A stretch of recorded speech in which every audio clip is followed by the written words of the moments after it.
आप में जो शक्तियां हैं जो आपको भी पता नहीं है वो बाहर आ सकती है। कहीं कहीं लोगों में कई प्रकार की एनर्जीज हैं, एक्स्ट्राऑर्डिनरी एनर्जीज हैं।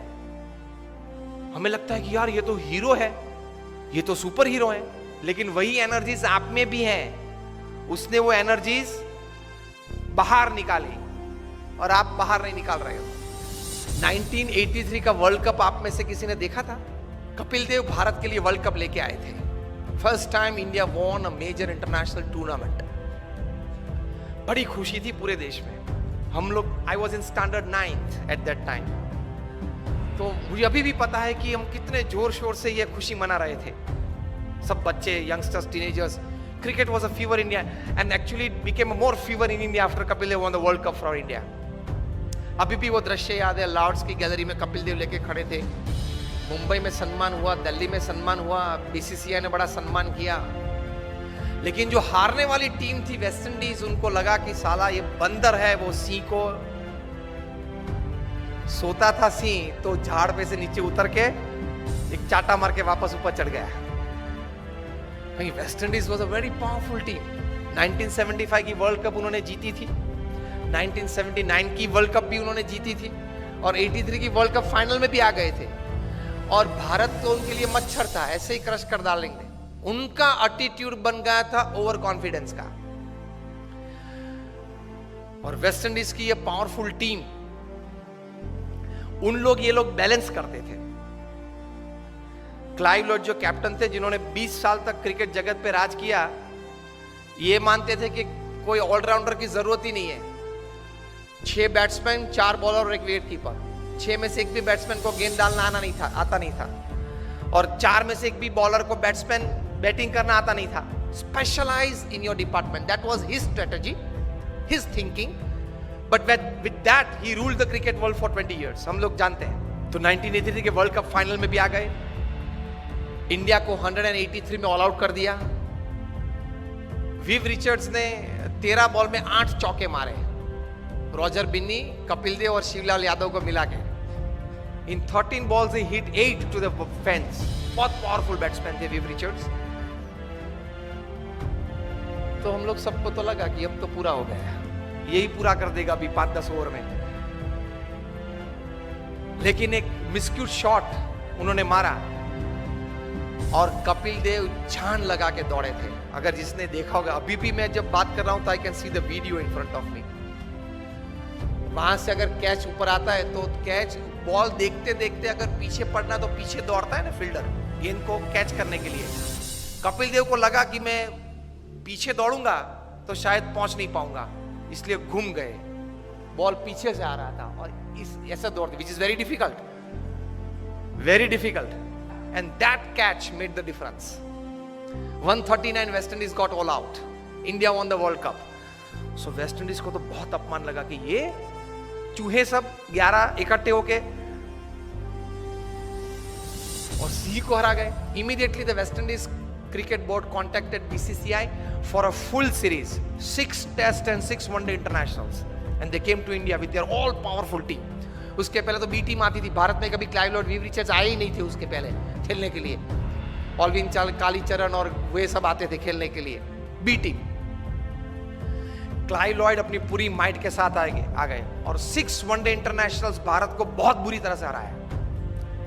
कहीं कहीं वनडे इंटरनेशनल्स तो 150 रन से हराया।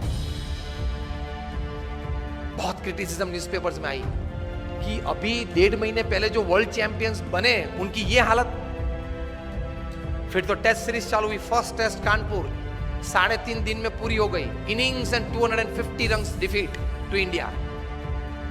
और उसमें मेलकम मार्शल ने 12 विकेट ली, 20 में से 12, उसमें से 8 clean bowled, and not a single person could hit a boundary to Malcolm Marshall. उस वक्त वे बहुत डेंजरस बॉलर थे। Used to bowl, first bowler to cross 90 miles per hour में मेलकम मार्शल थे।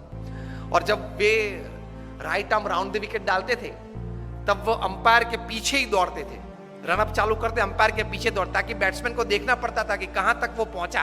बॉलर बैट में हाथ करके देखना पड़ता कि वो पहुंचा कहां था। एकदम अंपायर के पीछे से बाहर निकल के मेलकम मार्शल गेंद डालते थे। यूज्ड टू बोल स्लैंटिंग डिलीवरीज। और पीछे डूजोन तो तैयार ही रहता था बड़े ग्लोव्स लेके, caught Dujon bowled Marshall, caught Dujon bowled Marshall चालू ही रहता था, एक आता था एक जाता था। किसी को भी गलती से भी कट नहीं लगी कि स्लीप के ऊपर से गेंद चली जाए और थर्ड मैन पे एक बाउंड्री मिल जाए, ऐसा भी नहीं हुआ था। Severe criticism in the Indian press, each and every Indian player was heavily criticised कि अब तो जो वेस्ट इंडीज बोलती थी वो बात सही है कि भारत ने बाय फ्लूक ये वर्ल्ड कप जीता, नसीब के आधार से जीता, प्रयत्न से, पुरुषार्थ से, टैलेंट से ये वर्ल्ड कप नहीं जीता है, वो बात तैयार हो गई। इंडियन प्लेयर्स का काउंसलिंग चालू हुआ, मॉरल बूस्टिंग चालू हुआ, पंपिंग चालू हुआ, एटीट्यूड्स बदलना चालू किया। उसमें सबसे पहली बारी आई ओपनिंग बैट्समैन सुनील गावस्कर की। उनका एटीट्यूड बदला कि you have a defensive attitude, you have to change your attitude from defense to attack. If Malcolm Marshall is a great bowler, you are a great batsman. If he can bowl so well, you can bat so well.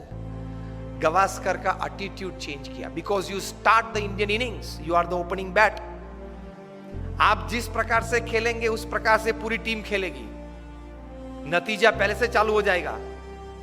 And Gavaskar said what? He was counseled, change your attitude from defense to attack. Gavaskar defensive batsman थे, वे test batsman थे, one day international के नहीं थे। Sachin Tendulkar test और international दोनों के थे, 2020 के नहीं थे। क्रिस गेल है वो 2020 और इंटरनेशनल के है, टेस्ट के नहीं है, अलग अलग रहता है। सुनील गावस्कर को बताया गया कि change your attitude, you will get success। और आप जो बैट डिफेंस करते हो वो जरा stroke, create a stroke on every ball. Marshall is a master bowler, you are a master batsman, the little master उनके लिए पहले नाम था। The moment Gavaskar changed his attitude, his batting changed, results changed, overall outcome changed.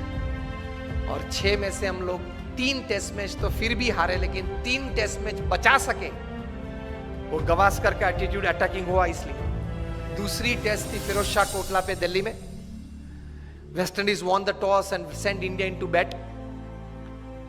और सब bookies ने तो ये सोच रखा था कि 7 या 8 विकेट गिर जाएगी लंच के पहले 150 में। गावस्कर का एटीट्यूड बदल दिया था, उन्होंने भी बदला था। क्या? From defence to attack.